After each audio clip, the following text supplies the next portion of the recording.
сіздермен бірге Kioecono онлайн академиясы және оның фаундері мен Маулен. Біз академияда экономика туралы қысқа курсты бастаймыз деп шештік. Бұл курс бірнеше қысқа видеолар желісінен тұратын болады. Осы курсты жасау кезінде 3 қағиданы ұстандық. Біріншісі, әрине курстың қазақ тілінде болуы, екіншісі қағида бұл тақырыптарды барынша түсінікті болуы, қабылдауға жеңіл болуы, және үшінші қағида ол терминдердің сақталуы. Яғни экономикалық терминдер қазақшаға аударылса да, бәрібір ағылшынша нұсқасын тастамаймыз. Егер кейін сол термин туралы толығырақ мәлімет алғыңыз келсе, сол сөзбен ақпарат іздесеңіз болады. Ендеше бірінші алғашқы тақырыпты бастайық. Экономика ғылымы scarcity деген терминнен басталады. Қазақша мағынасы тапшылық. Экономиканың нөмірі бірінші ережесі осы өмір тапшылықтан тұрады. Біздің өмірдегі барлық ресурстар шектеулі болып табылады. Мысалы, ағаш болсын, мұнай, су, энергия, тіпті адамның жұмыс қабілеттілігі де шектеулі.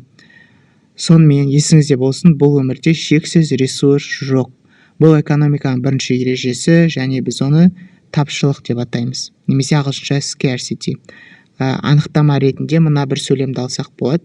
Тапшылық бұл біздің қалауларымыздың шексіз болуы, бірақ ресурстардың шектеулі болуы. Ресурстардың шектеулі болуы дегеніміз, мысалы,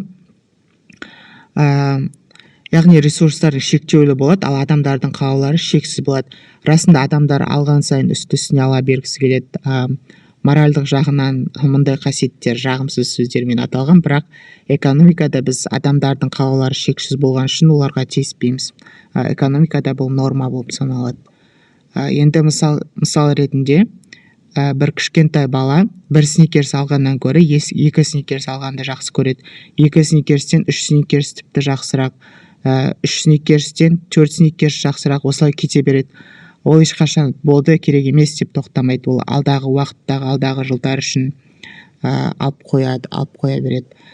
Сол сияқты ересек адам үшін де, мысалы, 1 пәтерің болғаннан 2 пәтерің болған жақсы, ал 3 пәтер 2 пәтерден жақсырақ, 3 пәтерден 4 пәтер жақсырақ, сол сияқты.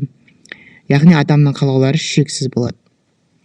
Ресурстардың шектеулі болғандықтан қалағанымыздың бәрін ала алмаймыз. Демек, бізге таңдау жасау керек болады.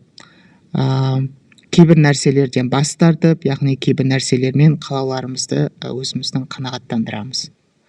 Мысалы, кішкентай балада 200 теңге бар делік, ол бананды да, алманы да алуға ақша жетпейді. Демек, біреуінен бас тартып, таңдау жасауға тура келеді.